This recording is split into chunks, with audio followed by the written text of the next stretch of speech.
ओम शांति। ओम शांति।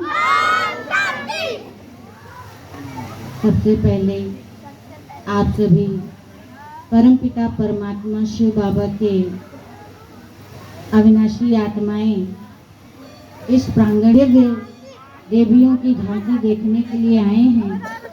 आप सभी का दिल से बहुत बहुत स्वागत है, स्वागत है, स्वागत है। साथ ही साथ आप एक नाटक देख रहे थे। इस दिव्य लोक से उतरे नारद जी इस कलयुग नरक में स्वर्ग में चलने के लिए किसी एक को ढूंढ रहे थे कि स्वर्ग में एक सीट खाली है और उसमें चलने के लायक कौन है। तो क्या दिखाई, इस सब यही नरक में ही इतने बिजी हैं कि किसी को भी उस स्वर्ग जिसकी महिमा कहते हैं कि वहाँ पर शेर और बकरी एक घाट पे पानी पीते थे, घर घर में सोझरा था यानी उजियारा था, चारों तरफ सुख शांति पवित्रता याद करते हैं। बचपन में जब हम लोग छोटे छोटे थे तो कभी दादी कभी कोई बड़ा कोई बाहर जा रहा होता था, हम कहीं गलती से भी पूछ लेते थे कि कहाँ जा रही हैं, तो अपने शब्दों में कहती थी सरगे जा रहे हैं, चलियो।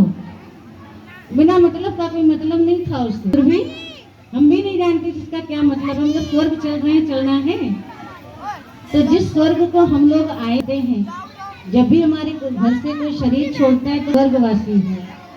तो ये वो स्वर्ग की बात नहीं जो मरने के बाद जो लोग जाते हैं, लेकिन ये उस स्वर्ग की बात हो रही है जिस हिसाब से आज दुनिया नर्क बन गई है। चारों तरफ अत्याचार, पापाचार, धर्म ग्लानि अति हो गई है।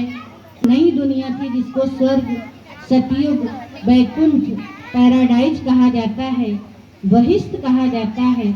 उस दुनिया की बात थी जिसमें चलने के लिए संदेश वाहक ने इस विश्व में सबको ढूंढा। तो कौन चलेगा वहां? कौन चलेंगे?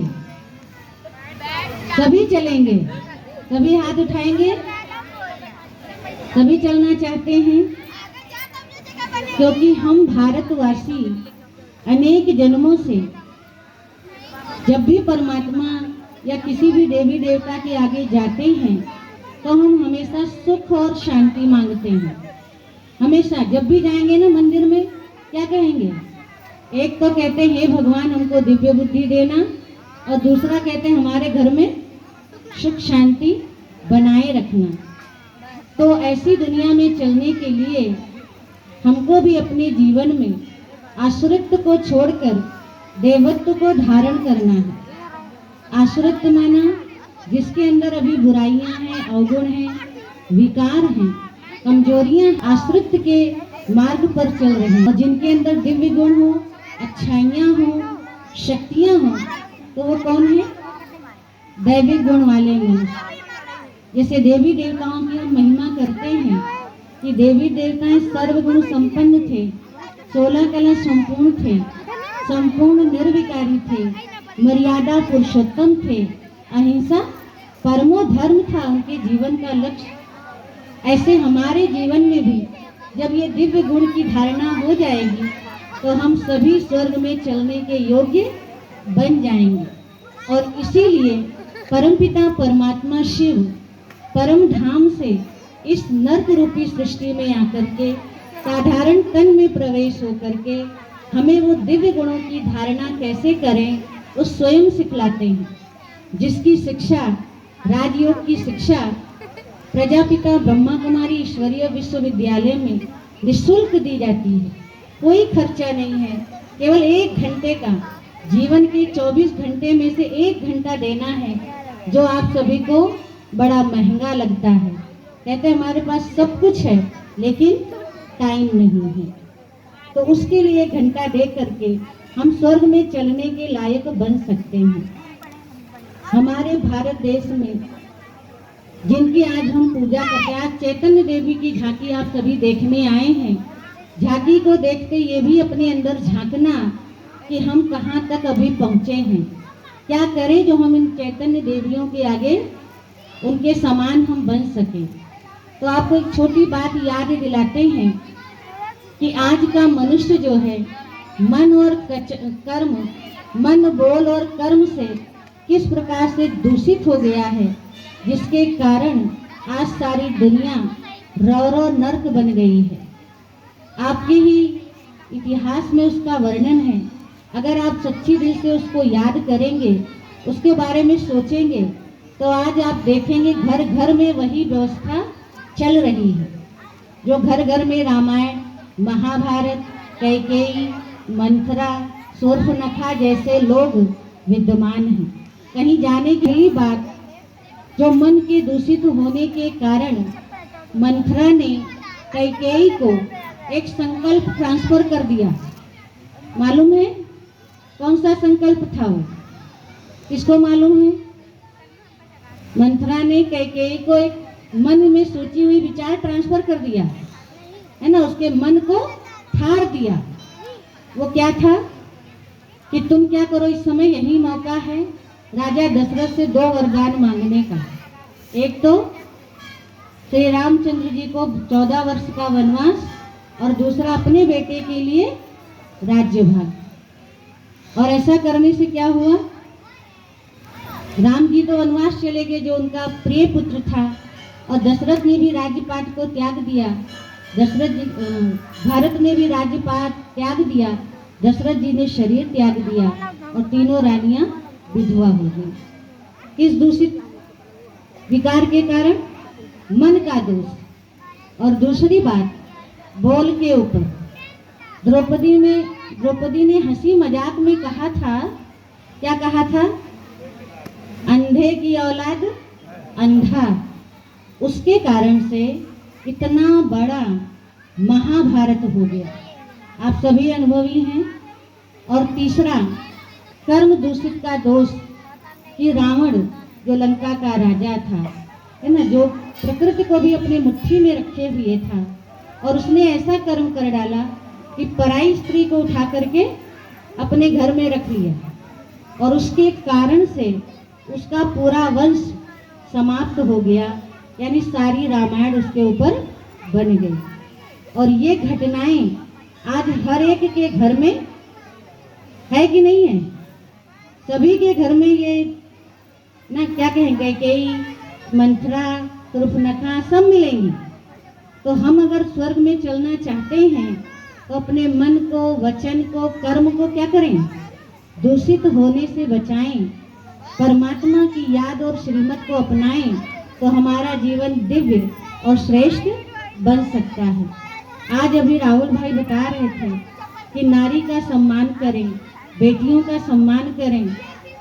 हमको याद आता है वो क्षण जब सीता जी के सामने रावण आता था और वो एक खर सामने रखती थी, कहती थी तुम्हारी हिम्मत हो तो इसके इस पार आकर दिखाओ, और रावण की हिम्मत नहीं पड़ती थी कि इसके इस पार आ जाए। तो दिखाने को तो एक खर था कि उसके आगे रावण आ नहीं सकता था। लेकिन हम आप सभी से पूछते हैं, क्या हमारे पास ऐसी कोई ताकत है जो कोई दूसरी दृष्टि वाला हमारे ऊपर कोई बुरी दृष्टि डाल न सके? आए दिन दुनिया में ऐसी ऐसी घटनाएं घटती हैं, न जाने कितनी बेटियां, कितनी बहुएं, कितनी नारियां इन दूसरी दृष्टि के शिकार हो जाती हैं, बड़े बड़े कांड हो जाते हैं। लेकिन हम कुछ नहीं कर पाते हैं, क्योंकि हम समझते हैं हम अबला हैं, हम स्त्री हैं, हम लड़कियां हैं, तो हम कुछ नहीं कर सकते हैं। लेकिन ऐसा नहीं है।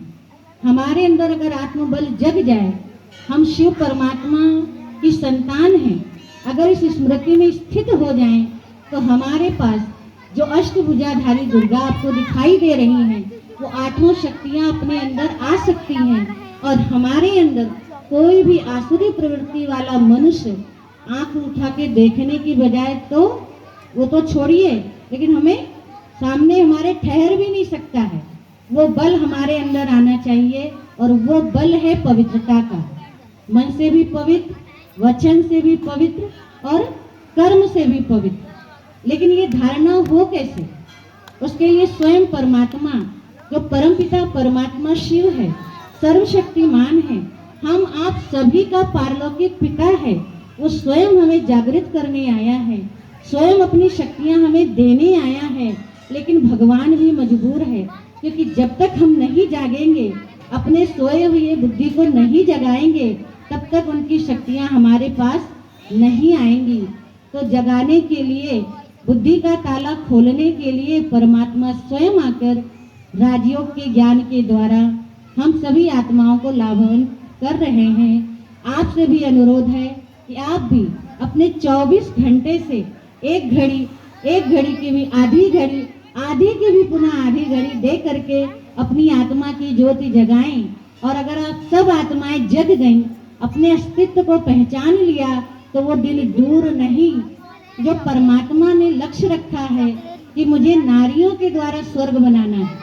दुनिया में तो कहते नारी नरक का द्वार है, परमात्मा ने कहा नारी ही स्वर्ग का द्वार खोलने वाली है।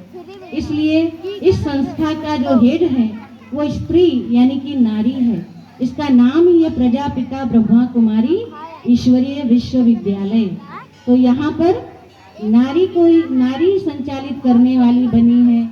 ऐसे आपके घरों में मालिक पुरुष होते हैं, लेकिन परमात्मा ने नारियों को आगे किया है। इसी के कारण 2 बातें इस दुनिया में अमर है। एक तो भारत माता की जय, कभी नहीं कहते भारत के पिताओं की जय, कहते। और दूसरी बात वंदे मातरम, ये भगवान ने कहा है।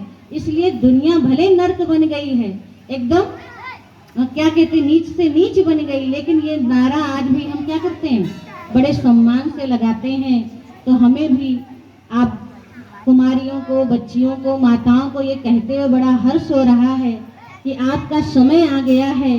आप जागें, अपने अस्तित्व को पहचाने और इस दुनिया को बदलने में परमात्मा को सहयोग दें। जो आपके आगे एक भक्ति में गीत सुनते थे कि तेरे द्वार खड़ा भगवान भगत भर दे रे झोली। तो भगवान झोली लेकर आपके द्वारे खड़ा है कि आप मुझे पहचानो और अपने आप को पहचानो, दिव्य शक्तियों से अपनी आत्मा को भरपूर करो।